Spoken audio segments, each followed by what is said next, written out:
Anyway, I wanted to kick off this panel. We're really excited about this panel.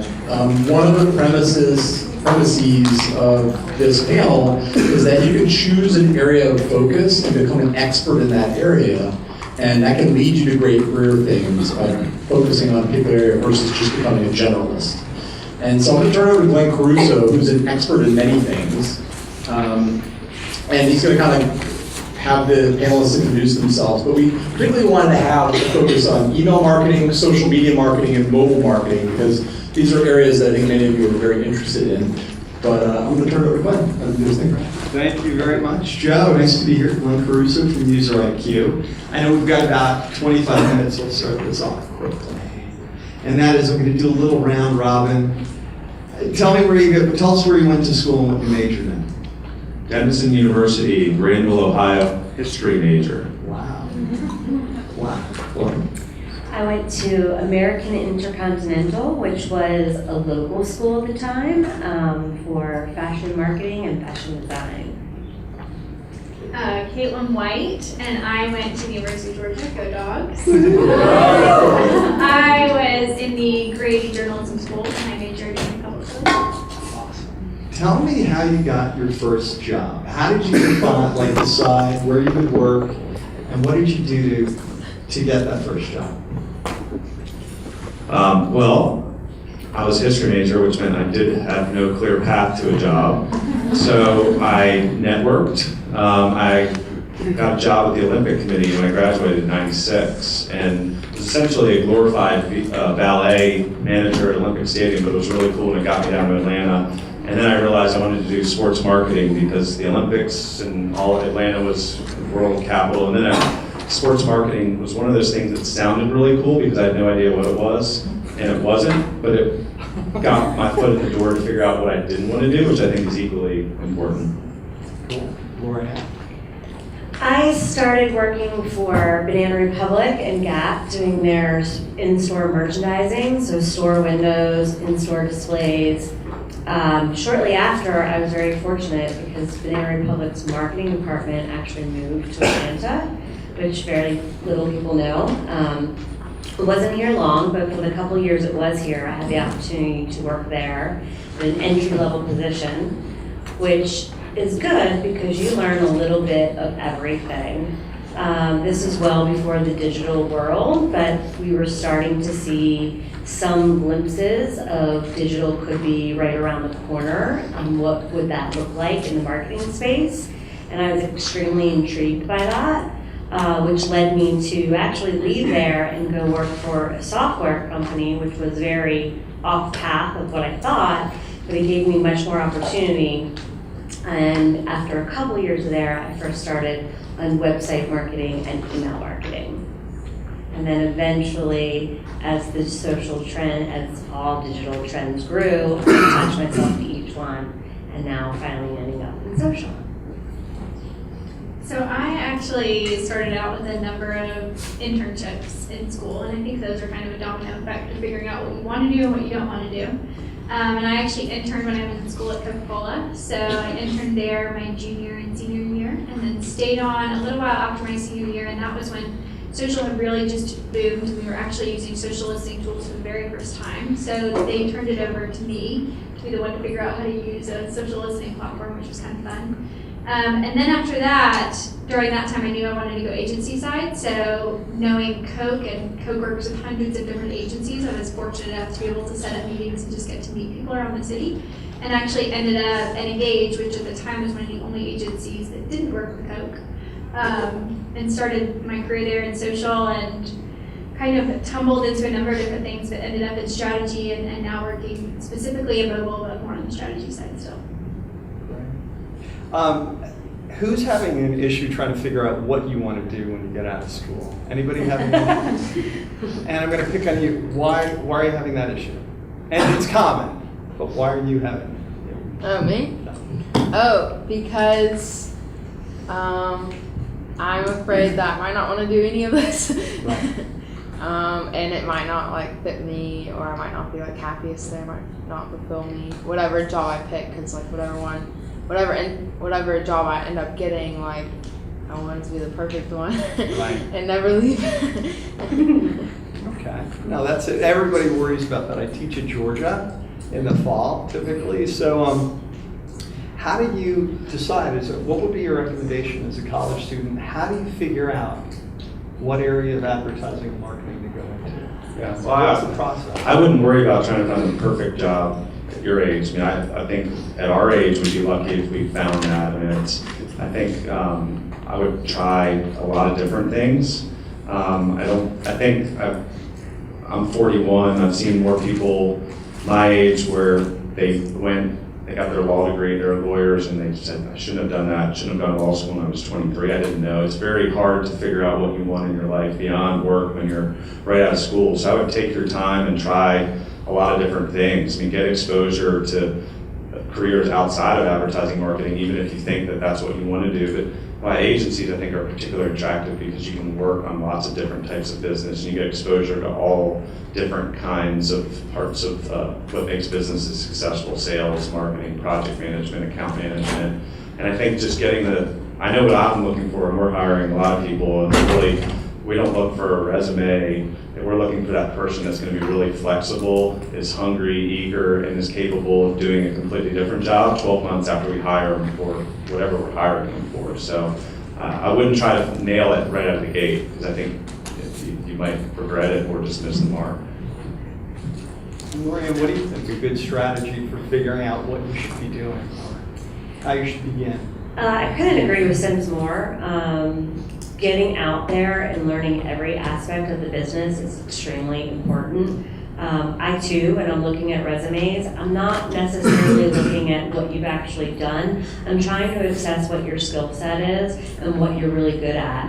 And a lot of times that can cover a lot of things. You could be, in different positions in marketing. You could be an asset to the brand team. You could be an asset to the sales team. And all of that I think is really important. If you know that you are really interested in marketing, one of the benefits of that is if you're in digital marketing, there's going to always be something new to do. Wait 6 months and there'll be some sort of new job in marketing digital-wise. So there is a lot of flexibility there. But it's also tough because you have to stay on top of trends. You have to be a really fast learner. You see Facebook will change the way their platform works probably every other day. Email is about the same way. I know mobile can't be much different. So you have to be really quick on your feet. You have to be a fast learner. And you have to think really strategically pretty much all the time.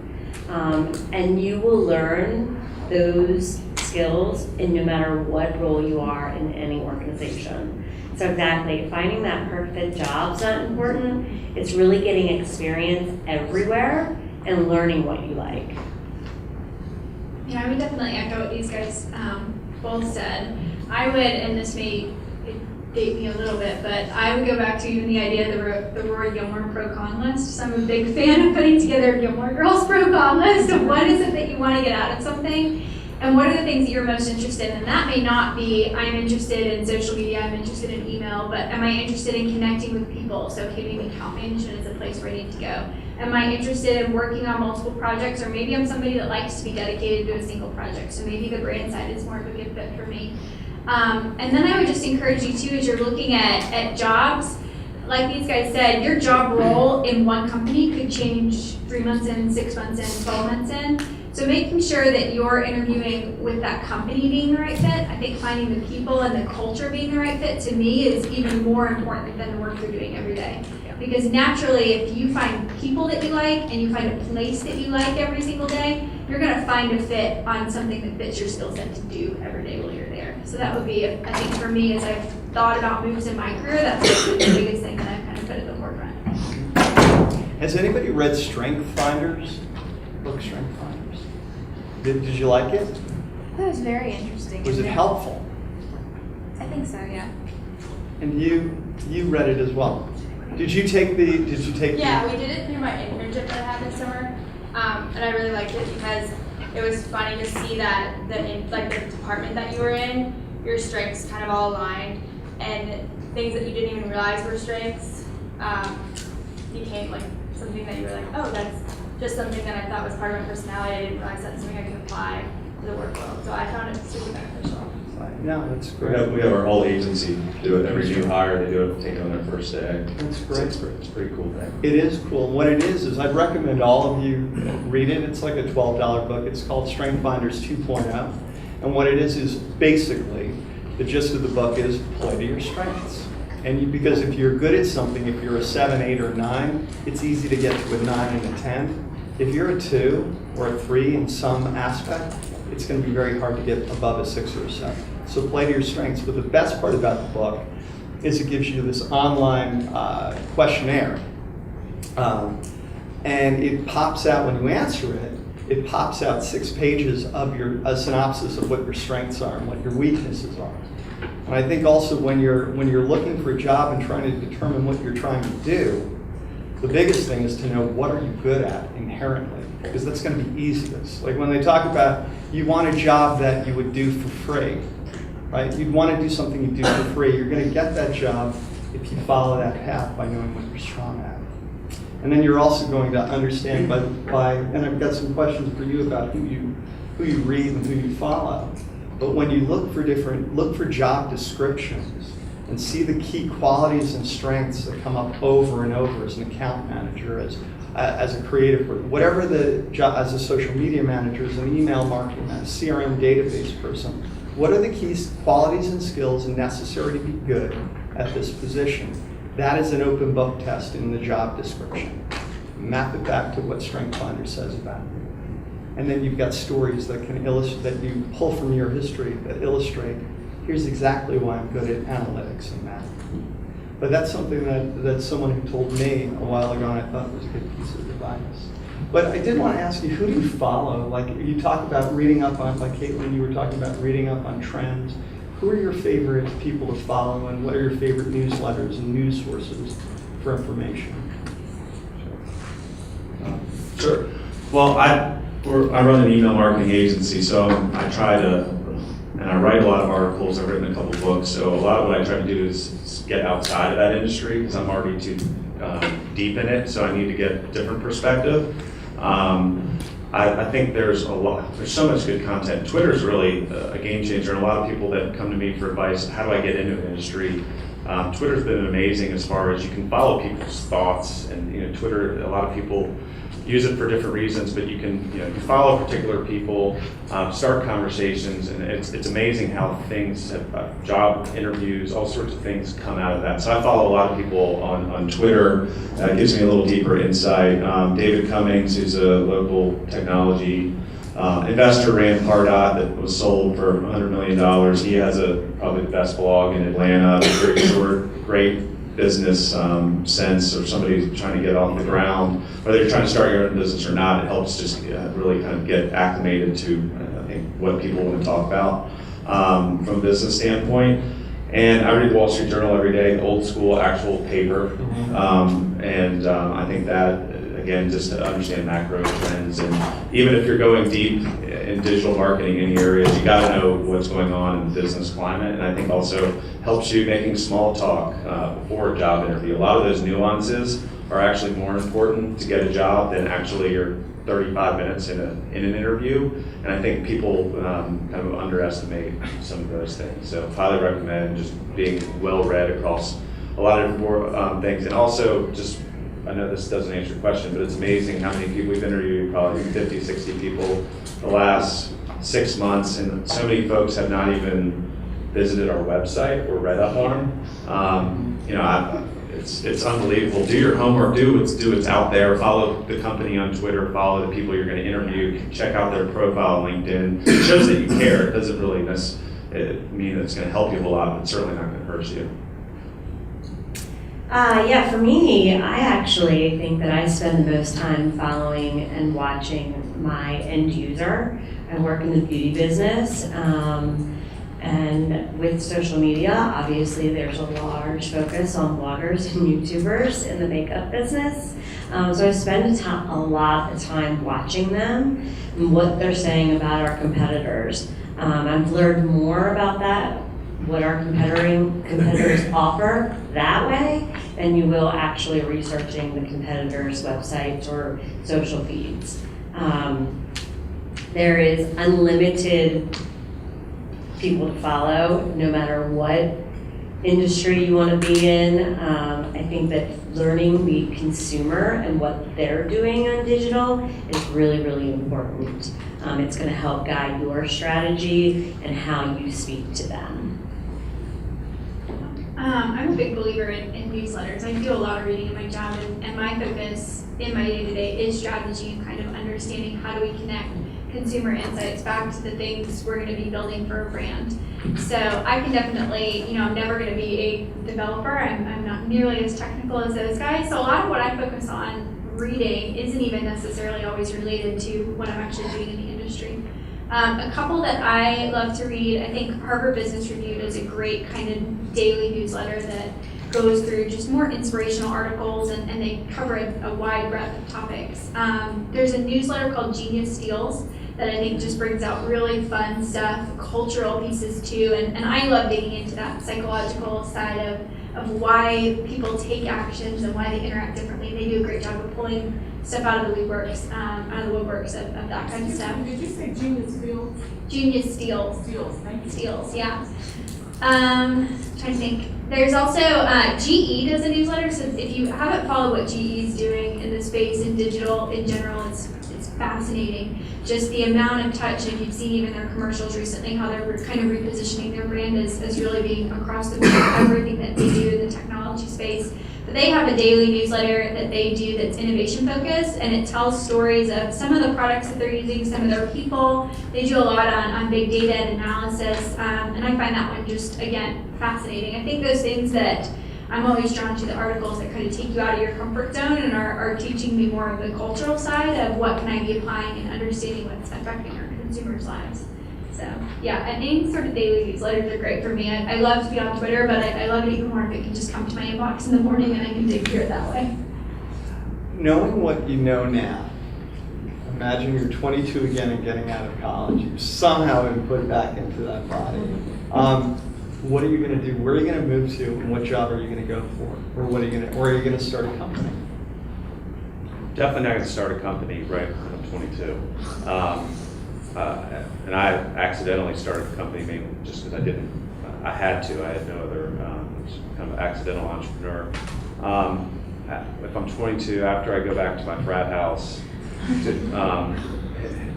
Work off the hangover. Yeah, have a little weekend there for nostalgia's sake.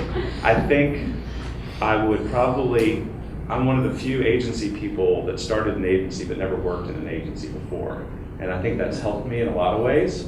I don't say a lot, well, that's not what agencies do, but I think it would have helped me more. And I just see, we hire so many really talented people right out of school. We've had about 5 people that it's their first job, and we hire them because they're writing like a really cool personal blog, but you can just tell that something about them is different. Give them a project for 3 months, see where they go, give them 4 different jobs over the next 2 years. We've really developed kind of a nice farm league, taking very talented, ambitious people that need that first structure. So I would try to find an agency that I could do a lot of different things, that had really great people to work with and people that care. You got to find some kind of mentor, coach. I think that if you can find somebody that truly is going to give you a path and say, we're going to invest in you over the next 12 months and throw you to the wolves on a couple of different things, it can help you in so many different ways. And then you might be like, I hate the agency world, I want to go work at Coke or wherever it may be. But I think that you getting as broad of an experience right out of the gate is really, really would be beneficial, and I didn't do that. Lori? That's a really hard question. One thing that I know that I started a little bit later on in my career was, thinking a little outside the box and being really involved in my community in a way that could also help me in my career and at work. Several years ago, I worked as a Girls on the Run coach, and it was one of the most beneficial things I had ever done. Not just personal fulfillment, but it helped with career, it helped with making connections. My boss now is the mom of one of the girls I coached. So it's really kind of given me opportunities I never would have expected. And I didn't start doing that kind of volunteer work or that community program work until much later in my career, and I wish I would have had to start at that much sooner. I'm gonna echo almost the same thing that Maureen said. I would say, yeah, you get so hung up in just going to professional networking events or making sure that you're getting into the company, but having those differentiators about what you do outside of work is just as important as what you do inside of work. And I would say the same thing. I mean, I've met so many great people through local run clubs or, local volunteer events that you've gone to, or, just getting to know people outside of what they do every day in the office. It's much more natural to make a connection in a genuine way over a different kind of shared interest than trying to force your way into, what's the professional reason behind this. And I think those personal endeavors really do round you out, being able to see what you're passionate about and how you can apply that elsewhere. And I know I've met some of my best friends through some of those alternate outlets that also happen to work in the industry and happen to be those people that you spend every day with in another capacity as well. So I would definitely challenge you to not just think that your professional endeavors have to be professionally focused. So those personal things that you're doing, whether it be writing a blog or running or cooking or whatever it might be, that those are going to help you further down the road as well. Yeah, and I agree. I think employers are looking for people that are going to add to the culture of the company, and it's hard from an interview, it's hard from a LinkedIn profile or resume to figure out what's this person really going to organically add to our company. But when you start talking, Kaitlyn, tell me about what you do for fun in Atlanta, you start to connect with the person and you're like, okay, that person absolutely is the type of person that's going to add a different energy, flavor, and the type of person that's going to be successful and at the job. But also, I think every employer these days is much more focused on the chemistry of the team and how it's going to impact the culture. And a lot of those soft skills, personal interests are far more important than they were, I know, when I was your age. I think too, in marketing and advertising, any opportunity that you have to write, the better. So if it's writing on a personal blog, if it's writing for the blog of your company, if it's, even if it's practicing writing on Twitter, I mean, any way that you can go out and advance those communication skills, do it for sure. Yeah, agreed. I'm going to throw it back out to all of you, Abby. I want to hear questions. You first. So all of y'all ended up in Atlanta some way or another. I'm wondering, would you say this is the place where the opportunities are in marketing as opposed to like New York or somewhere else? That's a great question. I think that fortunately digital marketing is essential to almost every business nowadays. So I think that you could live anywhere and do this job, which I think is really cool because I'm in the beauty business, and I can tell you that most people in the beauty business are in New York or LA, but I want to live here in Atlanta. So it's really great that there are these outlets that, every corporation in Atlanta has probably got a digital, if not team, they've got something. So there's opportunities everywhere now. Yeah, I think Atlanta's an incredible city. There's a lot of things. There's as many opportunities as there are in New York, San Francisco. The city is so much more affordable. I think that's a key thing as you get older. You want to buy a house, you want to live in a nice apartment. There's a lot of the cost of living things that quality of life that Atlanta just blows a lot of those big cities away. I mean, I'd also say if you want to live in New York, live in New York when you're 23 rather than when you're in your 40s. But definitely, I think Atlanta's phenomenal. And one of the things that I had no idea when I started my business, there were so many people that were doing very similar things that could have viewed me as a competitor or a threat. Maybe they just didn't think I would be good. But they were incredibly nice and helpful. And Atlanta is not nearly as cutthroat as a lot of these other big cities. And that says a lot. I don't know if it's Southern hospitality or what, but there's so many people like Joe Kaufman out there that he doesn't even have to know who you are or have skin in the game, but he'll help you try to find a job. And that happens in Atlanta, and I don't hear that happening in other big cities. And that can really help get jobs, get companies off the ground, get your friend that you want to move here, a job. So there's all sorts of really good things that make Atlanta, at least there's not a whole lot of reasons to say Atlanta's not a great city to be in.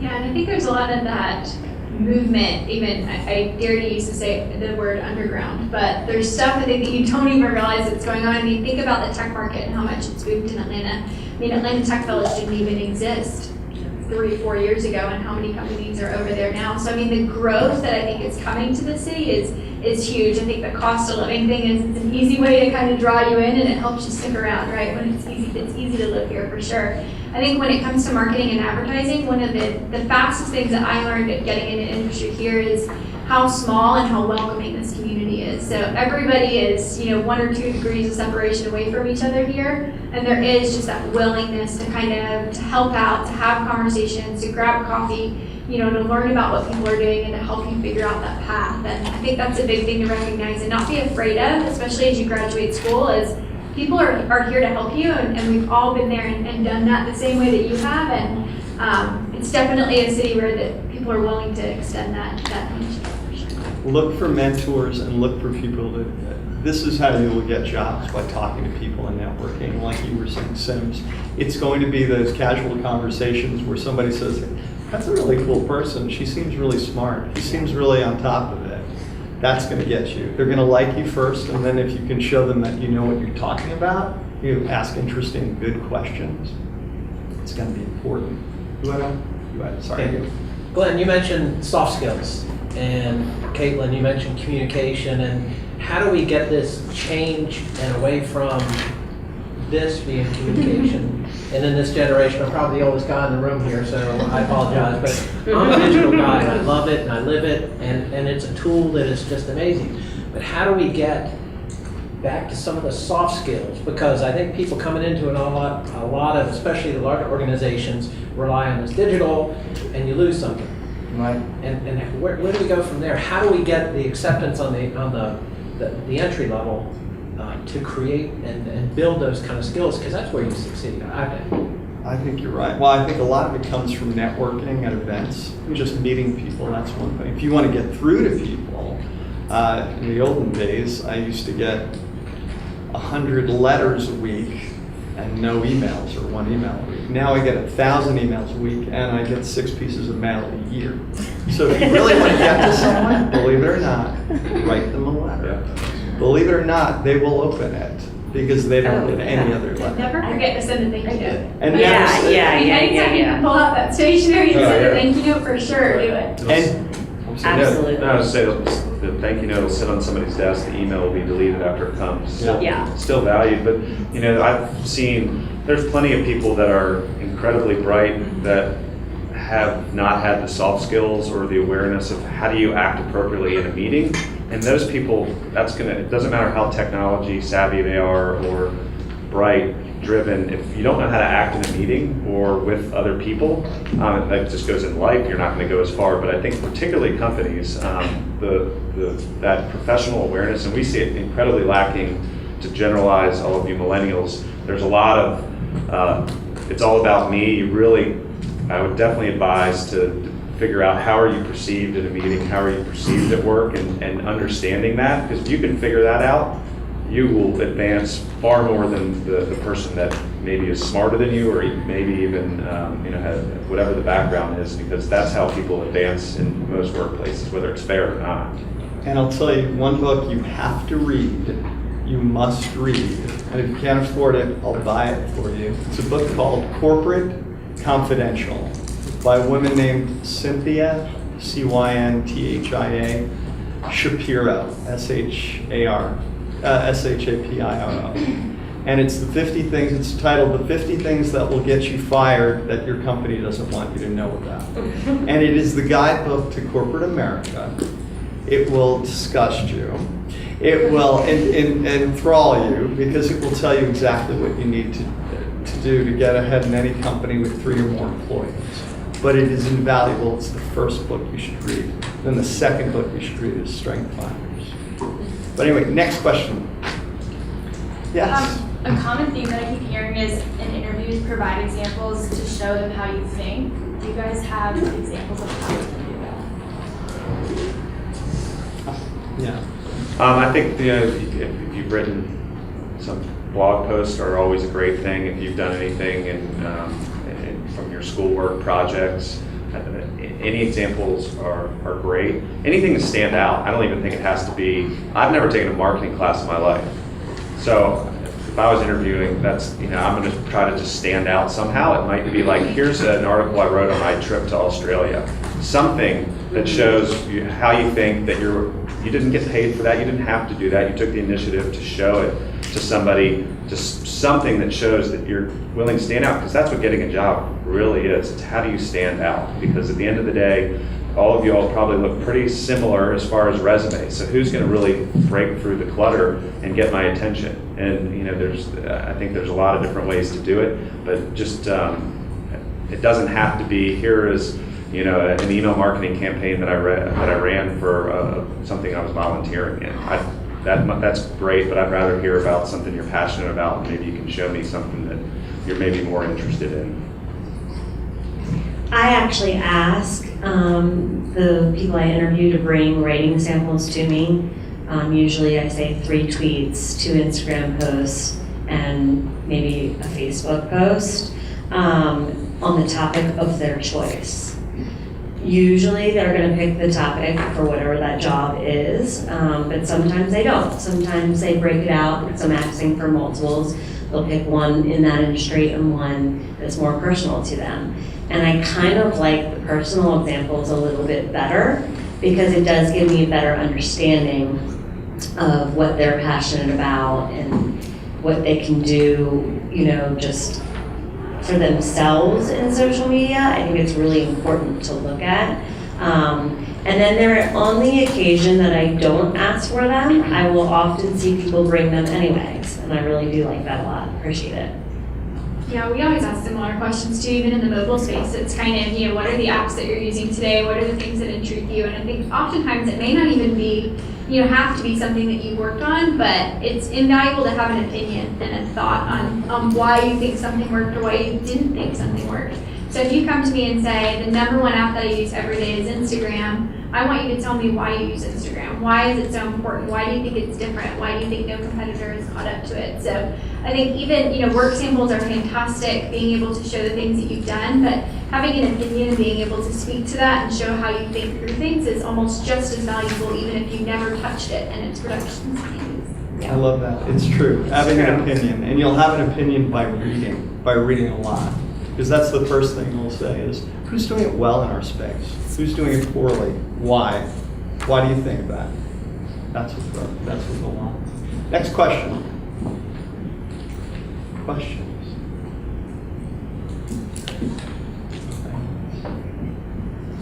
Anything else? Yes? I have something that's kind of general, but I just want to know in each of your jobs, what are you most excited about that you all are working on? Well,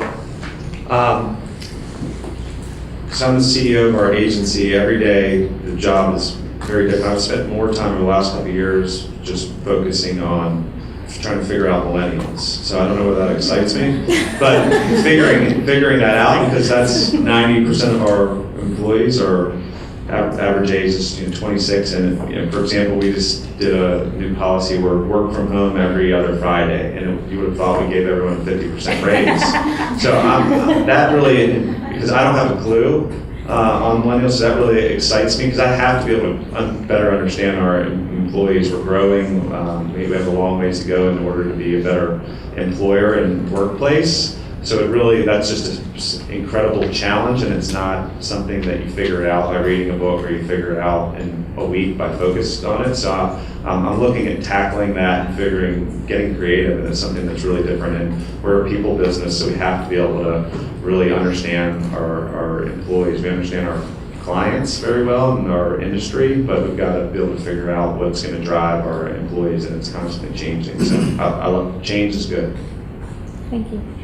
Yeah, I agree. Change is great. My favorite thing is working with the influencers. I mean, BeautyCon's next weekend, so obviously that's really exciting for me. Might not be exciting for everyone, but working with influencers, because you never thought 8 years ago when I started working with influencers that it would be what it is today. It's become such a huge outlet, and it shocks me and stuns me every day. And meeting these people has been so insightful to me. I have learned so much. they're mostly millennials, and I'm learning from them, and I love it. They're really smart, they're really intelligent, they work very hard. I know it looks like they're just doing these silly YouTube videos. They work very hard, and they're very smart, and they're very business-minded, and I really enjoy working with them every day. So I am, I guess, somewhat still new to Dragon Army. I joined about a year ago. So last January, I came over from Moxie and Engauge and have been more on the social and digital side. So hadn't been fully focused on mobile until now. I think the most exciting thing for me, so the way our agency is broken up is we have an in-house game studio that develops mobile games for consumers. And then we have our agency side that's developing mobile activations for brands. So it's been fascinating for me to spend time more on the development side. So before I was working more with creatives and account people, and now I'm working more with developers and designers, which is a completely different way of thinking. And for me, a challenge in how do I approach people and use my job differently. It's much different to talk to a developer than it is to talk to a designer or copywriter. So that's fun. But I think just what has been most surprising to me is I was a little bit daunted to go into this and think, okay, I haven't spent my career mobile. I don't know a ton about how to build apps. But what's been exciting is my career has really been focused on getting to know people and getting to understand the consumer, and I get to do that every day. And understanding that on the game side of why people are using particular games, what is it in the mechanics and the design that makes it up. And I'm not a gamer myself. I gave a talk earlier this week about how terrible of a gamer actually I am. But it's fascinating to me to be able to understand that, and it's just cool to see that those skills that I've developed all along still do apply, and there is something that I bring to the table there. So it's fun to work up against a new challenge every day and to go into a place where it is a bit uncomfortable. I like the idea that it's uncomfortable and that I don't know what I'm doing every day, and it's kind of on me to figure it out, which is it's fun, and to be surrounded by smart people that are willing to help me do it.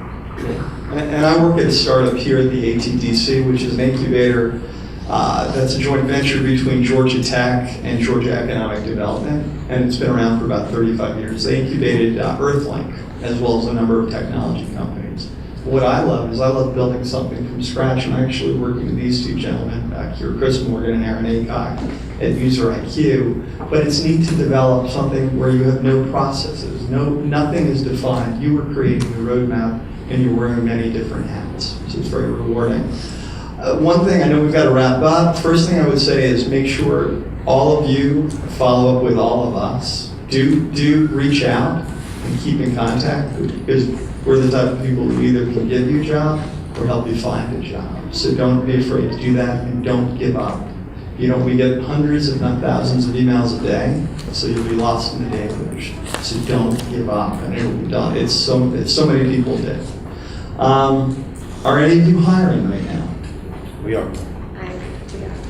So there are jobs out there, and so are we. So anyway, I'm going to wrap up. Our time's done. Thank you so much for your time. Thank you, Pat.